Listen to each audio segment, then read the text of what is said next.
Gold, trusted gold buyers. మీరు తాకట్టు పెట్టిన బంగారాన్ని విడిపించి ఈ రోజు ఉన్న మార్కెట్ ధరకు కొనబడను.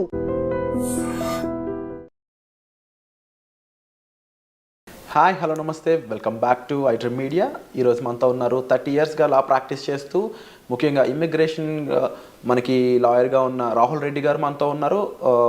ఈ స్టూడెంట్ వీసాకు సంబంధించి ఓపీటీ అండ్ స్టెమ్ ఎక్స్టెన్షన్ గురించి ఈరోజు ఎపిసోడ్లో మాట్లాడబోతున్నారు. మీకు ఏ డౌట్స్ ఉన్నా సరే కామెంట్ సెక్షన్లో మెన్షన్ చేయండి. దానిపై మరిన్ని సిరీస్ ఎపిసోడ్స్ రానున్నాయి. Hi sir. నమస్కారం. బాగున్నారా? బాగున్నాను sir. How are you? Good.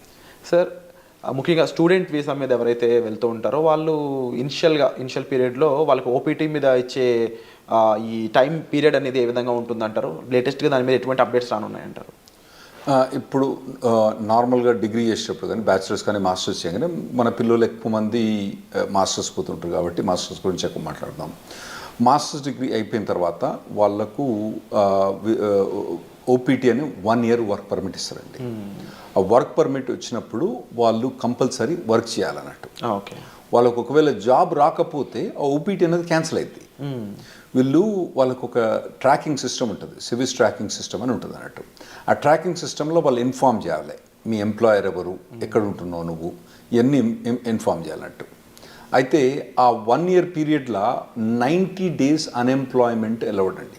90 days వరకు 90 days without employment 90 days unemployment allowed. ఒకవేళ 91 day కనుక వచ్చింది అనుకోండి, ఖతం, సివిల్ సిస్టమ్ నుంచి వన్ కిక్ అవుట్ చేసి పడేస్తారు. అంటే అతను F1 వీసా ఖతమైంది, అక్కడ ఉండటానికి వీల్లేదు, అక్కడ ఓపీటీ అన్నది అతనికి వచ్చిన పర్మిట్ కూడా ఆటోమేటిక్గా క్యాన్సిల్ అయిపోతుంది అన్నట్టు. సో ఈ లోపల ఇతను ఎంప్లాయ్మెంట్ తీసుకోవడం కంపల్సరీ అవుతుందండి. సో ఈ లోపు ఎంప్లాయ్మెంట్ వచ్చింది అనుకుందాము, ఆఫ్టర్ 1 year ఆ ఎంప్లాయ్మెంట్ మీద ఎటువంటి ప్రొసీజర్ ఉంటుంది? స్టెమ్ ఎక్స్టెన్షన్ అనేది కంపల్సరీ చేయించుకోవాలి. అసలు స్టెమ్ ఎక్స్టెన్షన్ ఎందుకు చేయించాలంటే? అయితే ఇప్పుడు నార్మల్గా డిగ్రీస్ అక్కడ 2గా డివైడ్ చేస్తారండి. ఒకటేమో స్టెమ్ డిగ్రీ అంటే నార్మల్గా సైన్స్ కానివ్వండి, తర్వాత ఫిజిక్స్ కానీ, మ్యాథ్స్ కానివ్వండి, తర్వాత కంప్యూటర్ సైన్స్, ఇంజనీరింగ్ డిగ్రీస్, ఇవన్నీ స్టెమ్ డిగ్రీస్ అంటారండి. ఓకే. గవర్నమెంట్ అక్కడ పిల్లల్ని స్టెమ్ డిగ్రీస్ చేయడానికి ప్రమోట్ చేయడానికి ఈ స్టెమ్ ఎక్స్టెన్షన్ ఒకటి పెట్టింది అన్నట్టు. అంటే వీళ్ళకు మాస్టర్స్ డిగ్రీ కంప్లీట్ అయిపోయిన తర్వాత, అంటే కంప్యూటర్ సైన్స్లో మోస్ట్లీ మన వాళ్ళందరూ కంప్యూటర్ సైన్స్లో చేస్తారు కాబట్టి దాని గురించి ఎక్కువ మాట్లాడుకుందాం. సో అందులో ఫస్ట్ 1 year ఓపీటీ అని వర్క్ పర్మిట్ ఉంటుంది. ఆ వర్క్ పర్మిట్ అయిపోయిన తర్వాత అతనికి జాబ్ ఉంటే ఇంకొక 2 years వర్క్ పర్మిట్ వస్తుందండి. దాన్ని స్టెమ్ ఎక్స్టెన్షన్ అంటారు అన్నట్టు. ఆ స్టెమ్ ఎక్స్టెన్షన్లో కూడా 90 days అన్ఎంప్లాయ్మెంట్ అలౌడ్ అక్కడ, అందులో కూడా. అయితే రెండిట్లో కలిపి 150 రోజులే. అంటే ఎక్కడో ఒక దగ్గర తగ్గించుకోవాలన్నట్టు. ఇక్కడ 90 days, అక్కడ 90 days బ్యాక్స్, ఓవరాల్గా 150 days దాటకూడదు అన్నట్టు. స్టెమ్ ఎక్స్టెన్షన్లో కూడా జాబ్ కంపల్సరీ ఉండాలి, జాబ్ కంపల్సరీ చేయాలి. అంటే ఈ 180 days పక్కన పెడితే యాక్చువల్లీ 150 90 + 90 కాదు అక్కడ. ఇక్కడ 60 ఇవ్వాలన్నా అక్కడ 70 ఎక్కడో కంట్రోల్ చేసి పెట్టాలన్నట్టు. సో ఇన్ కేస్ ఈ స్టెమ్ ఎక్స్టెన్షన్ కన్నా ముందు తనకి జాబ్ పోయినట్లయితే ఓపీటీ టైంలో ఇంకా స్టెమ్ ఎక్స్టెన్షన్ కూడా ఉండదంటారు. ఒకవేళ స్టెమ్ ఎక్స్టెన్షన్ చేసే టైంలో ఓకే, మీకు మొదలే స్టెమ్ ఎక్స్టెన్షన్ ఓపీటీ అయిపోక ముందే మీకు 3 months ముందే స్టెమ్ ఎక్స్టెన్షన్ ఫైల్ చేసుకోవచ్చు. ఒకవేళ స్టెమ్ ఎక్స్టెన్షన్ ఫైల్ చేసుకునే తప్పుడు ఒకవేళ జాబ్ లేదనుకోండి, ఇక మనోని గోవింద, అతనికి మాత్రం ఆ స్టెమ్ ఎక్స్టెన్షన్ రాదు. కంపల్సరీ అప్పుడు జాబ్ ఉండాలి. సో కంపల్సరీ ఓపీటీ టైంలో జాబ్ ఉండాలి అండ్ అది ఎక్స్టెన్షన్ టైంలో కంపల్సరీ జాబ్ ఉండాలి. ఓపీటీ మొదలైనప్పుడు ఉండనక్కర్లేదు, ఓపీటీ ఎండ్ అయ్యేటప్పుడు మాత్రం కంపల్సరీ ఉండాలి, లేకపోతే మనోడు గోవింద అవుతాడు, స్టెమ్ ఎక్స్టెన్షన్ రాదు. సో ఓవరాల్గా how long they can stay? 3 years time duration proper stay చేయొచ్చు? అవునండి, 3 years. అంటే 2 years ఏమో వీళ్ళు మాస్టర్స్ చేస్తారు. టిపికల్గా 1.5 year. వీళ్ళు మన వాళ్ళు పోయేది ఆగస్టు పోయిన తర్వాత మే జూన్ కల్లా గ్రాడ్యుయేట్ అవుతారు నెక్స్ట్ ఇయర్కు. అంటే 1.5-2 years వీళ్ళు గ్రాడ్యుయేట్ అయిపోయిన తర్వాత మళ్ళీ వీళ్ళకు 3 years. ఫస్ట్ ఓపీటీ 1 year, తర్వాత స్టెమ్ ఎక్స్టెన్షన్ 2 years. ఈ 3 years పర్మిట్ ఉంటుంది, వర్క్ పర్మిట్. ఈ లోపల కనుక మనోడు లాటరీ, H1B లాటరీ మీకు తెలుసు కదా, మార్చ్లో 80,000 members H1B లాటరీ చేస్తారు కదా. అప్పుడు చేసినప్పుడు ఇతను ఎంప్లాయర్ H1B లాటరీ చేస్తే H1B వచ్చేస్తేనేమో ఖతం అన్నట్టు. ఓపీటీ స్టెమ్ ఎక్స్టెన్షన్ ఈ అబ్బాయికి అవసరం లేదు, H1B మూవ్ అవుతాడు అన్నట్టు. ఒకవేళ రాకపోతే, అప్పుడు కూడా రాకపోతే ఇక మళ్ళా వేరే వీసా పోవడం కానీ లేదా అంటే వెనకకు రావడం కానీ అవసరం పడుతుంది అండి వీళ్ళకు. ఈ ఓపీటీ స్టెమ్ ఓపీటీ రెండు సిమిలర్ అనిపిస్తుంది సార్, డిఫరెన్సెస్ ఏం లేవా ఈ రెండిట్లో? చాలా డిఫరెన్స్ ఉందండి. ఓపీటీ స్టెమ్ ఎక్స్టెన్షన్ చాలా డిఫరెన్స్ ఉంది. ఓపీటీ పీరియడ్లో వాలంటరీ ఎంప్లాయ్మెంట్ అలౌడ్, అంటే internship, unpaid internship allowed. Okay. అంటే ఏదైనా కంపెనీ ద్వారా కానీ ఏదైనా ట్రైనింగ్ ఇస్తాను అనుకోండి, ఈ అబ్బాయి కనుక అక్కడికి పోయి, అబ్బాయి కానీ అమ్మాయి కనుక అక్కడికి పోయి వాళ్ళు ట్రైనింగ్ తీసుకుంటే పని చేయకున్నా కూడా ట్రైనింగ్ తీసుకున్నందుకు దానికి డబ్బులు ఇవ్వరు. ఎందుకంటే ట్రైనింగ్ ఇచ్చేది ఎక్కువ, డబ్బులు ఎందుకు ఇస్తాడు? ఇవ్వడు కదా. ఇవ్వనప్పుడు కూడా ఇతను ఓపీటీ పీరియడ్లా అక్కడ ట్రైనింగ్ తీసుకుంటే అది ఎంప్లాయ్మెంట్ కింద కౌంట్ అవుతుందండి. ఓకే. అదే స్టెమ్ ఎక్స్టెన్షన్కి వచ్చేటప్పుడు కంపల్సరీ పెయిడ్ ఎంప్లాయ్మెంట్ అన్నది అవసరం. ఓపీటీ పీరియడ్లో ఏమో voluntary or unpaid internship allowed, paid allowed, unpaid allowed. కానీ స్టెమ్ ఎక్స్టెన్షన్కి వచ్చేవాడు కంపల్సరీ పెయిడ్ అలౌడ్ అని, కంపల్సరీ పెయిడ్ ఉండాలి. పెయిడ్ లేకపోతే మనోడు బయటపడాల్సి వస్తుంది అన్నట్టు. ఈ అన్ఎంప్లాయ్మెంట్ రూల్ అనేది ఎలా వర్కౌట్ అవుతుంది ఓపీటీలో కానీ స్టెమ్ ఓపీటీలో కానీ? రైట్. ఇప్పుడు ఓపీటీ ఉన్నప్పుడు నేను చెప్పాను కదండి 90 days.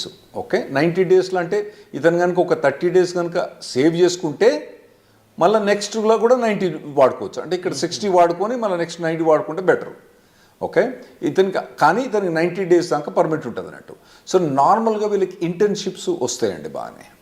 లేకపోయినా కానీ మన చాలా కన్సల్టింగ్ కంపెనీస్ ఏం చేస్తారంటే వీళ్ళని ట్రైనింగ్లో పెడతారు బాగా. అంటే పర్టికులర్గా ఏదైనా పర్టికులర్ టెక్నాలజీ ఉందనుకోండి, ఇప్పుడు ఏఐ అనేది బాగా హాట్ టెక్నాలజీ. ఈ పూర్వకాలంలో ఏం చేస్తారు, ఈ పూర్వకాలను తీసుకొని మొత్తం అందరినీ మంచిగా ఒక ట్రైనింగ్ ఇప్పించేసి వాళ్ళకి బాగా పర్టికులర్ దాని మీద ట్రైనింగ్ చేసి ప్లేస్ చేస్తాం. అంటే ఎంప్లాయర్ కూడా లాభం ఉంటుంది, ఎందుకంటే వీళ్ళు ప్లేస్ చేసినప్పుడు వాళ్ళకి వచ్చే డబ్బులలో వాళ్ళ కమిషన్ ఉంటుంది కదా, అది బాగానే వాళ్ళకు ఉంటుంది కాబట్టి అట్లా చాలా. సో ఓపీటీ పీరియడ్ అన్నప్పుడు నార్మల్గా అయితే మన వాళ్ళు ఎవరికి కూడా ఇబ్బంది ఉండకూడదండి. ట్రైనింగ్ బాగానే ఇస్తారు, ట్రైనింగ్ బాగానే ఇచ్చే కంపెనీలు ఉన్నాయి, వీళ్ళు తీసుకునే కంపెనీ. స్టెమ్ ఎక్స్టెన్షన్కి వచ్చేటప్పుడు మాత్రం ఇబ్బంది అయింది. ఎందుకంటే స్టెమ్ ఎక్స్టెన్షన్ మీద ఉన్నప్పుడు పేమెంట్ అన్నది, పెయిడ్ జాబ్ అన్నది ఉండాలి కదా. అప్పుడు పెయిడ్ జాబ్ ఇంకా లేకపోతే మాత్రం మన వాళ్ళకి ఇబ్బంది అవుతుందండి అప్పుడు. సో ఓపీటీలో టైంలో అన్ఎంప్లాయ్మెంట్ అనేది ఉండకూడదు, అట్లీస్ట్ ఇంటర్న్గానే పనిచేసి ఉండాలి. రైట్. లేకపోతే కంపల్సరీ వెనక్కి రావాల్సిందే తప్ప. రైట్, కంపల్సరీ వెనక్కి రావాల్సిందే. సో ఈ టైంలో అంటే స్టెమ్లో కానీ ఓపీటీ టైంలో కానీ జాబ్ లేకుండా ఉన్న పర్సన్ లీగల్గా స్టే చేయడానికి ఏమైనా ఆప్షన్స్ ఉన్నాయి? అంటే నేను చెప్పినా కదండి, మొత్తం టోటల్గా 150 days అలౌడ్. ఫస్ట్ దాంట్లో 90 చేస్తే నెక్స్ట్ 60, ఫస్ట్ దాంట్లో 60 చేస్తే నెక్స్ట్ 90. ఏ దాంట్లో కూడా 90 కన్నా ఎక్కువ చేయరాదు అన్నట్టు. అంత మటుకు అన్ఎంప్లాయ్మెంట్ అలౌడ్. ఫస్ట్ ఓపీటీ పీరియడ్లో మీకు stem voluntary unpaid internship allowed, stem extension allowed కాదు. సో మీరు అన్నది కరెక్ట్. ఒకవేళ కనుక ఆ 150 days కూడా క్రాస్ అయితే అతను లీగల్ స్టేటస్ పోద్ది. ఇవన్నీ ఇన్ఫర్మేషన్ ట్రాకింగ్ ఎక్కడ ఉంటుంది అంటే సివిల్ సిస్టంలో ట్రాకింగ్ ఉంటుంది అన్నట్టు. వాళ్ళు ట్రాక్ చేస్తూ ఉంటారు అన్నట్టు. ఇవన్నీ వీళ్ళు చెప్పాలి, పిల్లలు పోయి వాలంటీర్గా నాకు జాబ్ పోయింది పోలేదని. అందులో కూడా ఇన్వెస్టిగేషన్స్ అవుతూ ఉంటాయి అప్పుడప్పుడు. ఒకవేళ మనోడు జాబ్ చేస్తాడనుకోండి, జాబ్ పోయిందనుకోండి, వీడు చెప్పలేదనుకోండి, దెన్ అతనికి ప్రాబ్లం రావచ్చు. ఇంకోటి ఏంటంటే కంపెనీ కూడా ఇన్ఫార్మ్ చేస్తుంది కాలేజ్కు, అరే నాయన మా దగ్గర పనిచేస్తాడు కానీ ఇప్పుడు వీడు మా దగ్గర లేడు అని చెప్పి వాళ్ళు కంపెనీకి ఇన్ఫార్మ్ చేస్తారు, మన యూనివర్సిటీకి ఇన్ఫార్మ్ చేస్తే వీళ్ళని టర్మినేట్ అయిపోతారు అన్నట్టు. సో ఆ పీరియడ్లో ఎంప్లాయ్మెంట్ అనేది చాలా అవసరం అండి.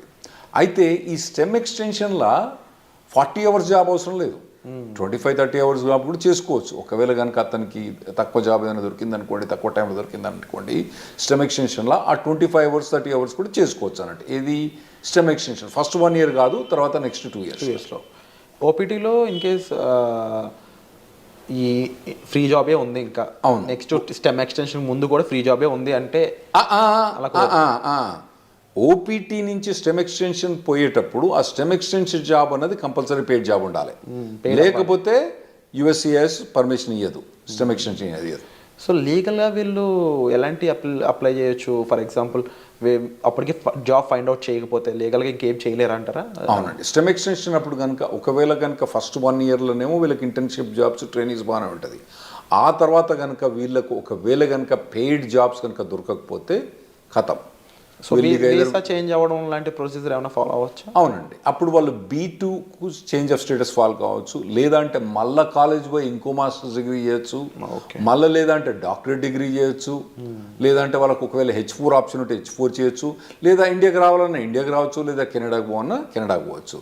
సో అప్పుడప్పుడు మన వాళ్ళు జనాలు వచ్చి చెప్తా అంటారు, నేను 2 మాస్టర్స్ డిగ్రీ చేసిన, 3 మాస్టర్స్ డిగ్రీ చేసిన అంటారు. వీళ్ళు ఏంది అక్కడ 2 మాస్టర్స్ డిగ్రీ చేసింది ఎందుకు?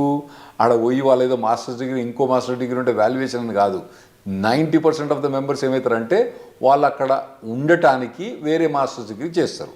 అది ఇంకోటి మీరు అడగొచ్చు ఏంటంటే, మరి ఇంకో మాస్టర్స్ డిగ్రీ చేస్తే మళ్ళీ 3 ఏళ్ళు పర్మిట్ వస్తుందా?